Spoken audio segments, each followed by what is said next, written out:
Don Wood, shares of Federal Realty are outperforming the S&P and the IYR, which is the REIT ETF, over the past year. What's driving it? It all starts with the quality of real estate, Greg. And our company is celebrating its 50th year anniversary now. That's since 1962. We're one of the oldest REITs in the country. We've never, ever given up on the quality of the location. So when we acquire or when we build, we operate about 19.5 million square feet of the best, highest quality real estate in the country, from Boston to Washington, D.C. on the East Coast, Northern California, Southern California on the West, and a little bit we're trying to build Southern Florida too.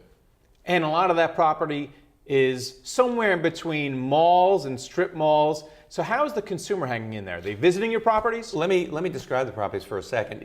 What it is retail, great retail real estate, anything other than malls. So there are some strip centers in there, grocery anchored, lifestyle centers, Main Street retail, but the common denominator is high quality. And when you ask about the consumer, that's the most important thing, because consumer confidence really does drive our business. And when you're in the better locations with the right, with the right mix of merchandise, and giving those consumers something that they want and a place to shop, it works out great.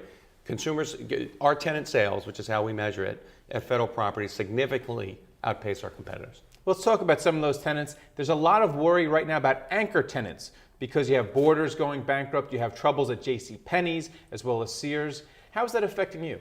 Well, frankly, in our business, as the landlord, not as a retailer itself, part of our business is a turnover and a constant turnover of retail tenants, whether it's the Circuit Cities or the Borders of the world or the Linens and Things in the past 5 years or so. That's kind of just part of our business.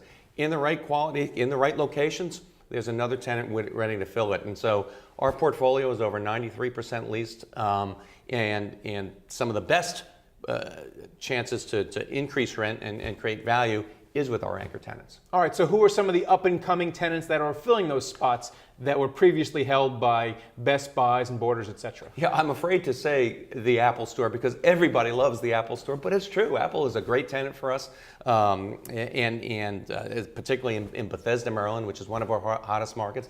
But there are other great tenants like Bed Bath & Beyond, who's our largest tenant, Dick's Sporting Goods.